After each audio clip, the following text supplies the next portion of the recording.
What did St. Thomas Aquinas mean when he said that money makes up for where charity lacks? Well, you'll find out in this episode of The Catholic Money Show.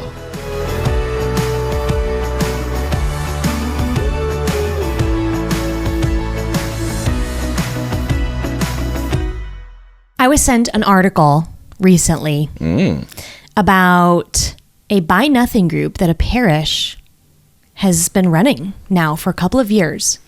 Buy Nothing. Yes. So we'll explain that in a second. This article can be found over on The Pillar, and it came out just earlier this week, actually. There's a link in the show notes or video description. There is. And let me just explain the concept of a Buy Nothing group. Everybody gets together, they're real stingy, and then just sit and do nothing. Buy nothing. That sounds like the worst group. You need groceries? Don't buy them. That's not it. Tore a hole in your pants? Too bad. Don't buy them. You just don't buy anything. You don't buy anything. You're just that person. Deprivation mode. That's not what a Buy Nothing group is. Oh. A Buy Nothing group, it was launched, maybe 10 years ago now, kind of in the secular world of just wanting to connect people so that they could share their needs with one another and share the extras that they had with one another in really just creating a local community, a local connection. And we really are kind of impoverished in relationships, in modern times, which is one of the reasons people are so unhappy, truly.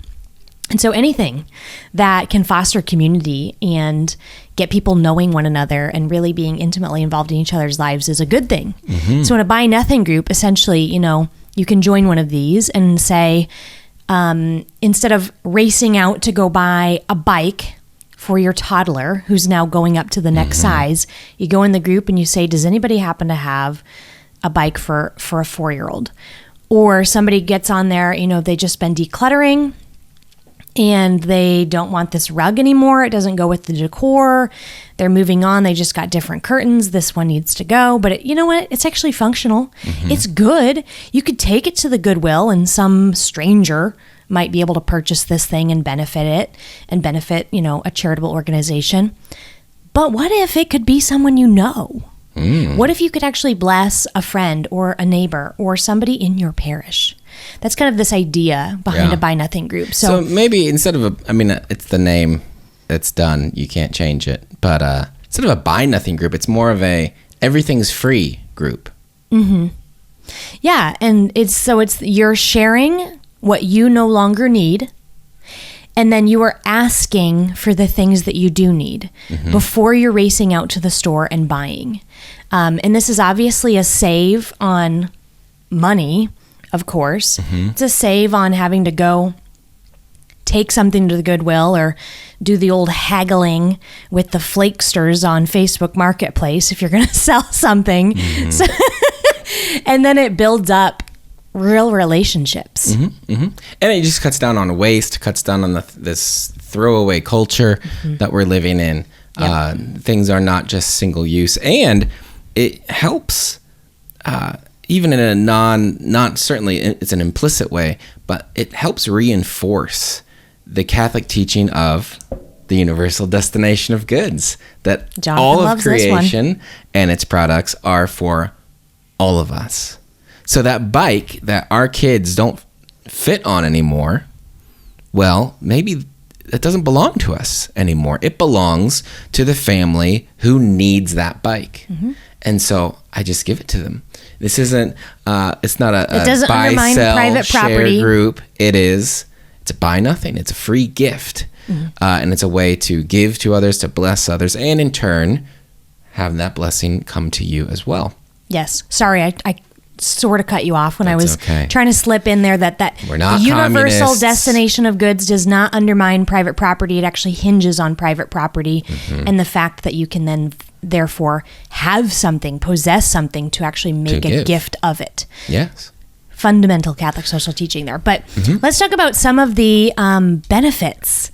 This is not something I have seen as commonplace in parish life. I would say, yeah, you see a Buy Nothing group in like a town, neighborhood based or city based, or zip West code. Omaha, Buy Nothing, or maybe it's a school based one. It's usually some area, and yeah, I haven't ever thought of doing it at a parish, but it's how such natural. a good idea. Such a good idea.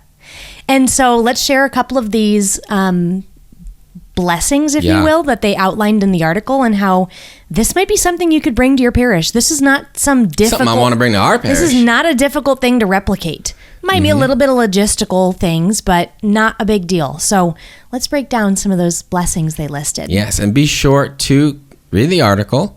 Click the link in the show notes. I think you'll really enjoy it. And we're not going to be able to touch on everything here. Right. But in there, I mean, it talks about that it's a concrete way to create connection between parishioners. And it's right, because when you go to Mass, at least I think most people, you kind of have the Mass you go to.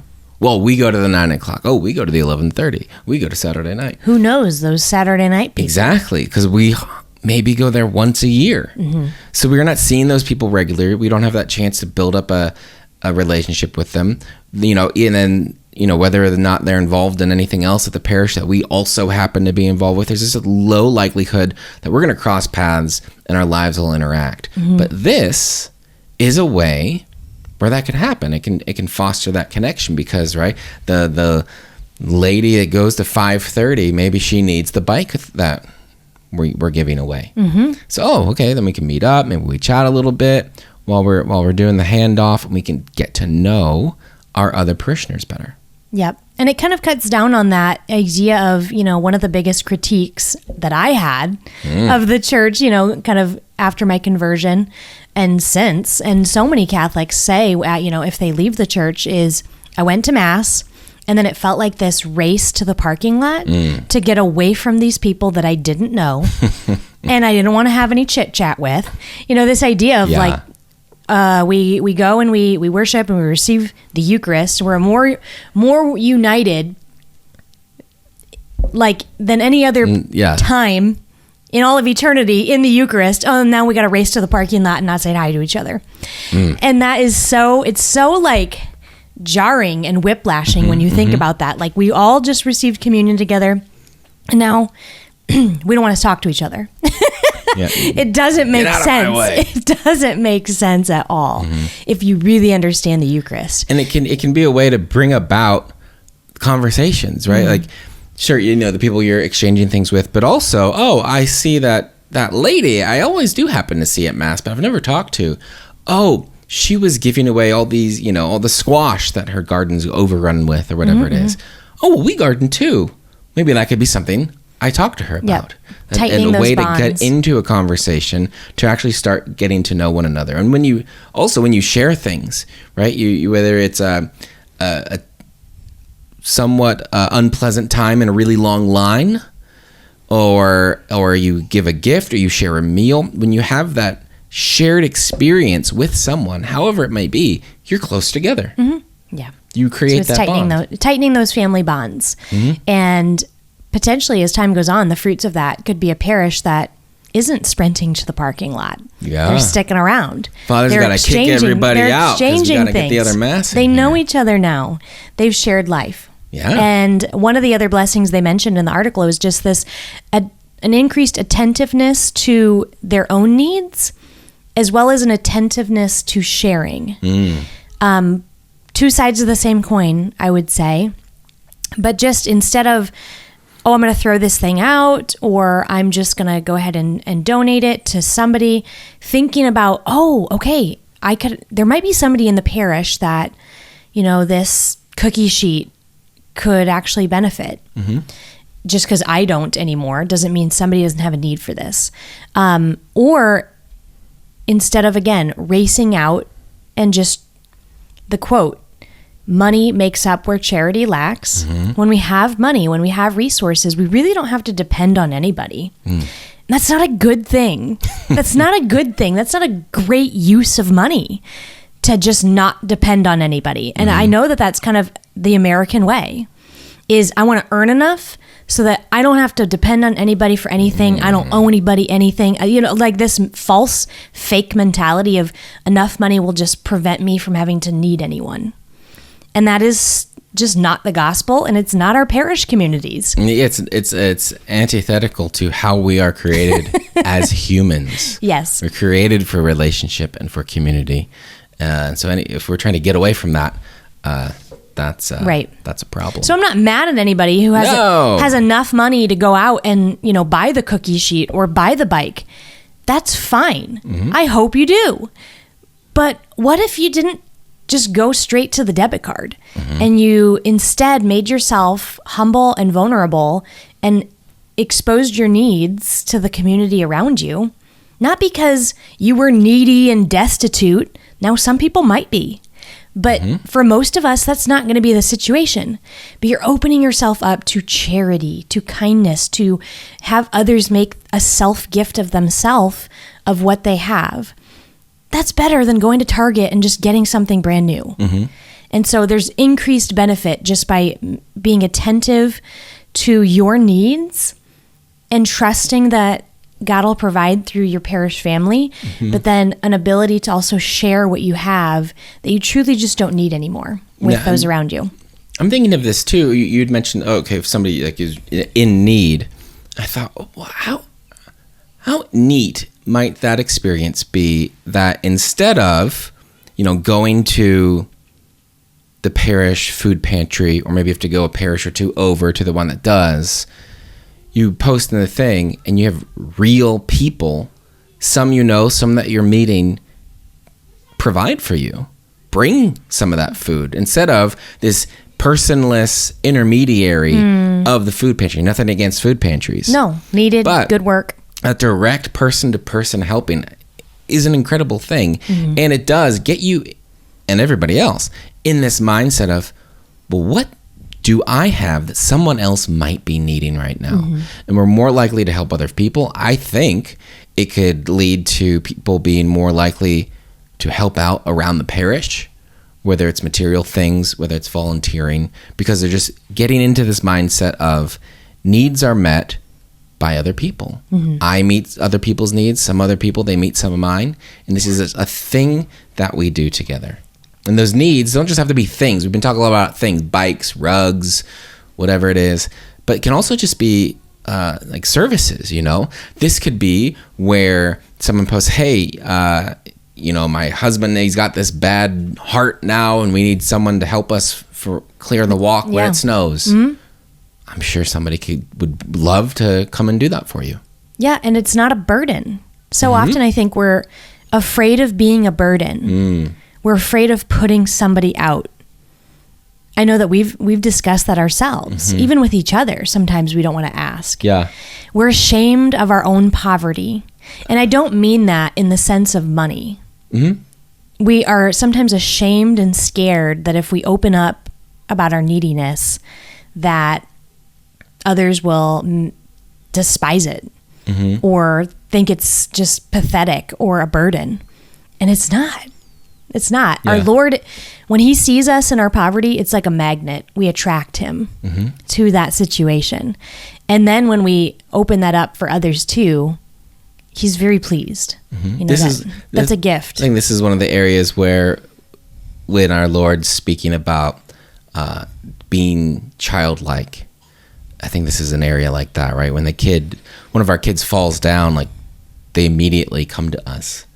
They want help.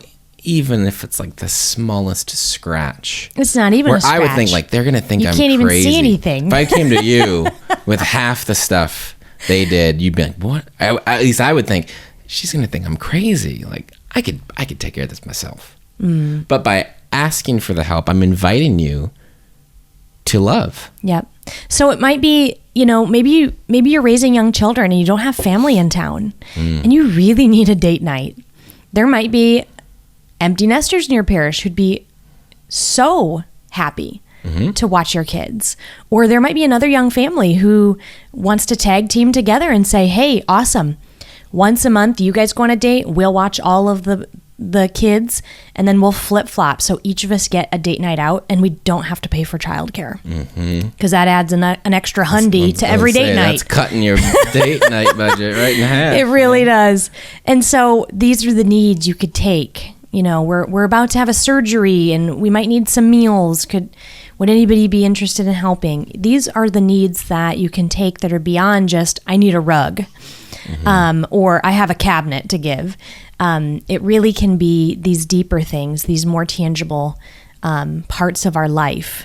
And then even further relationship building. And a term used in the article was a tsunami of generosity. And I really, really loved that term. We got to put on a t-shirt or something. That's an image, right? If we could build up in the church a tsunami of generosity, how beautiful.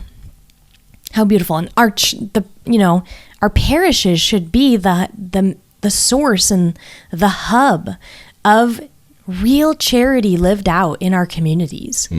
And so, gosh, if this has piqued your interest at all or been something that sounds fun, go to the article, read it. She lists out a few practicals of what you might need to do to get this going, and how your parish could get it off the ground without too much effort. So what a beautiful, beautiful blessing this could be to you, to your parish family, to the community at large. So pop on over there, give it a read, pray about it, see if the Lord is prompting your heart to start anything. But wow, what a cool thing this could be if it really does start to echo out across the U.S. Because I believe this parish was in Chattanooga, Tennessee. There we go. So, home in the moon pie? Oh, I have no idea. Might be. I don't know where you got that little nugget. Neither do you. That useless part of my brain, the junk drawer of my mind. You don't remember where the keys are, but you remember that. Until next time, everybody. Bye for now.